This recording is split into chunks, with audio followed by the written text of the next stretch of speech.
Hi, Caleb with Brownells here, and in today's product spotlight, we're going to be taking a look at the Kestrel KST1000 Shot Timer.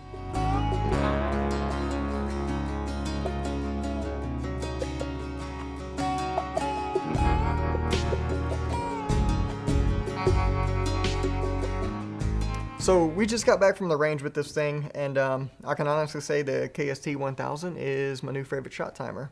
And that's not just because it's MIL-STD drop test rated. Like I could, if I'm angry at my score because I suck at shooting, I can yeet this as far as I possibly can, and I don't have to worry about it breaking. It is, I will say, it's probably a little bit more pricier than, a little bit more pricier. I don't know. I'm a gunsmith, not a wordsmith. Yeah, see what I did there? But the point I was trying to make is, what was the point I was trying to make?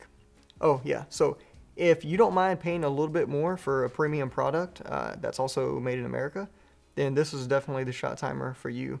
It has some really cool features, and instead of just telling you it has really cool features, I'll go through some of my favorite features. And of course it is Bluetooth compatible. It works with Kestrel Link, so if you're familiar with their app, or if you're not familiar with it, it's their shot timer app, the Kestrel app itself. It's an app that actually works pretty good. You put it on your smartphone, Apple, Android, whatever you're using. You're using an Android if you're doing it right. But anyway, you can save of course, obviously you can save all your data. It is compatible with Practice Core, which is what a lot of competition shoots use. So that makes the full integration of that even easier. So for those of you who don't care about that aspect of it and you just care about the shot timer aspect of it, let's talk about some of that stuff. So I'll turn it on here real quick. You get this sweet Kestrel loading screen, then it comes on. So here's one of the really interesting things. So a lot of shot timers, their sensitivity is a little wonky, if you will. They don't all work with suppressors. This one has an adjustable sensitivity, and when I say that, I mean it's like actually really easy to adjust. I'll just hit the little setting button, and you have this really big display, which is really nice. Everything's easy. You hit the settings button, all the settings, it's all listed as like what you would want it to be. You don't have to like guess what setting does what.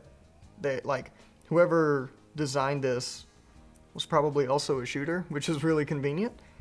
So I'll go to sensitivity. Right now it's on dry fire because yes, this actually works for dry firing, which kind of like blew my mind. So like for example, I'll just come back to, all right, sensitivity number 1 is rifle. You have pistol, you have 22 long rifle, you have suppressed 22 long rifle, and then dry fire and custom. So you can even go and edit like each one of these and custom tune the sensitivities of them, but I just kind of left it where it is. I'll put it on dry fire here because we're about to mess with that. All right, so you can adjust the start delay. Obviously, you would want to do that with pretty much any shot timer. Random, first, second, and third par, so you can have up to 3 additional beeps. And then buzzer volume, and there's other set like diagnostics and stuff that I'm never going to use with this. All right, so we'll go back to settings and the actual screen itself for reviewing the times. You just push this top button here. You can review all the times.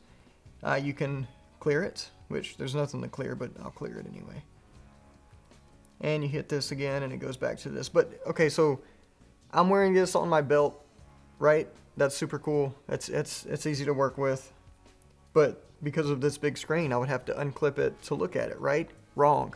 So on the top, there's another screen that mirrors what you see on this screen with a little bit less info depending on what screen you're on. So if I come to the review setting here, it'll still just be on the standard screen on top, but obviously that's not a big deal. I just want to be able to look down, see that I'm on the right setting, hit go, make my shots, look down, and see what my time was. That's exactly what I can do. I don't have to keep unclipping it from the belt to do that, which is awesome. All right, so let's, because we are indoors, I am going to take the buzzer volume. I'm going to put it on low. And then we're gonna register some dry fire shots. I guess I promise I cleared this, but I'll clear it again for you. Okay, there we go. All right, so we'll hit go. That's our delay. It's listening, and it's registering my dry fire shots, which is awesome. So if you want to like see if you actually are faster than, you know, whatever you're watching, like Gunsmoke or something, and you want to see how this is what you need sitting in front of your TV. Just again, make sure your gun's unloaded, and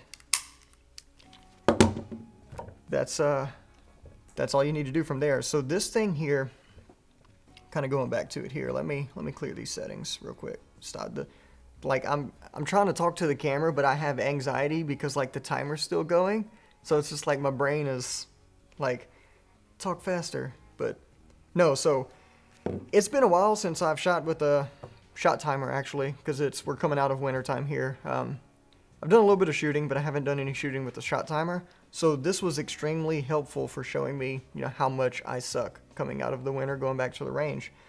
So I did a few mag changes and things like that, just trying to kind of knock the dust off. But yeah, so I'm going to be taking this out to the range a lot more.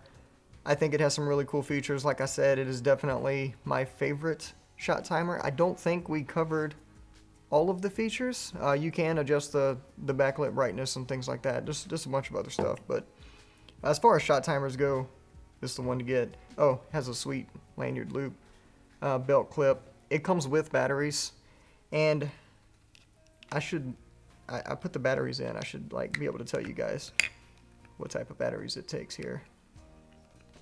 I'll just take them out and show you. So the battery itself is a standard CR123A, which is great because we already have a ton of these anyway, if you're like me. Pretty much everything else I use takes these batteries. None of my old shot timers took these batteries, so that's nice that I can add another piece of equipment to my collection that takes the same batteries, so I can cut down on the mixture of that. And chances are, if I'm out at the range and my shot timer dies, I probably forgot to bring batteries for that anyway, so I could just like pull it out of my light or something and keep running. So that's a good feature there. So if you have any questions or comments, if you're watching this on YouTube, feel free to post them down below. If you're watching this on the website, the product will be linked underneath that. And if you're watching it somewhere else, you know where to find us. So feel free to give us a call on the tech line if you have any questions or anything like that. Thanks for joining us, and we'll see you next time.